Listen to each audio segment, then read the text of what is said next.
I'm Barry Cryer. Now this scrapbook, I've got to tell you, I started reading it and it reminded me of things I'd forgotten. It's all there on the page, the photographs, the memories, the names and everything.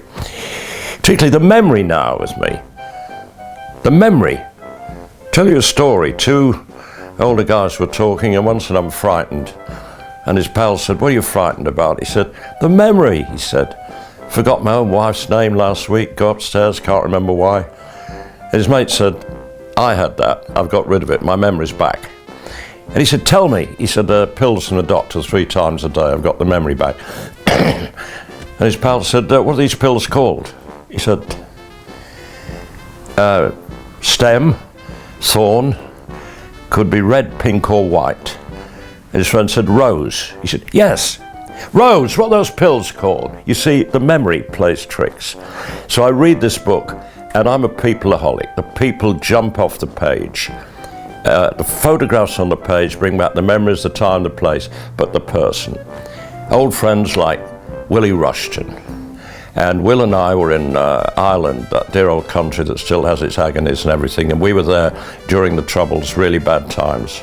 And we were wonderfully treated, and we stayed in the Europa Hotel in Belfast, which is a legend, been blown up several times, tragically.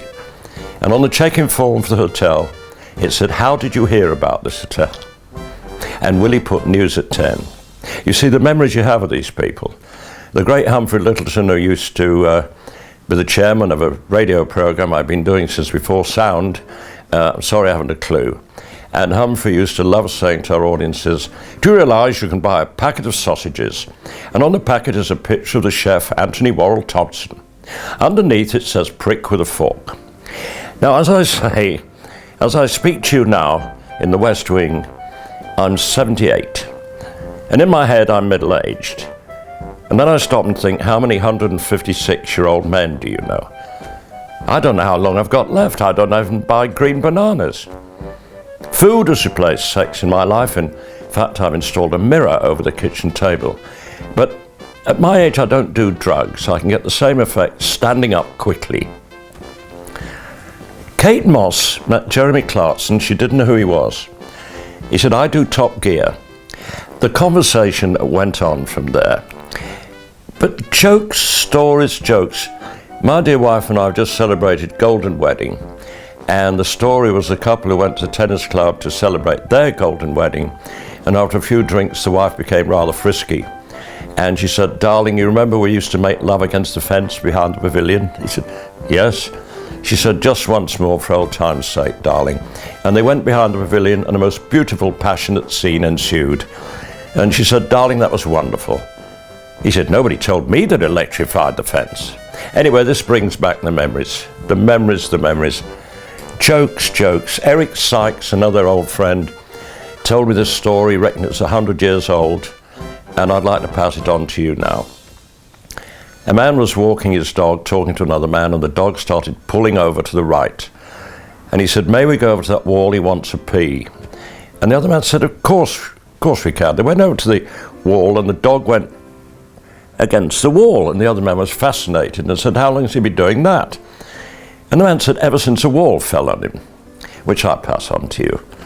But as I speak, drawing to a close, there's been a plethora of parrot jokes in our business. We don't know why, like buses, nothing, and then 3 come along at once. This is my favourite parrot joke currently.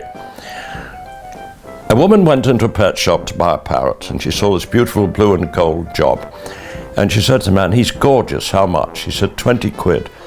She said, 20 pounds? He's beautiful. He said, well, I've got to be honest with you. He's got a bit of form, a bit of history. He was in a brothel, and to put it frankly, he's got quite an extensive vocabulary. She said, I'll take a chance on that 20 pounds, and she took the parrot back to her flat. Took the cover off the cage, and the parrot looked round the flat and said, new place, very nice.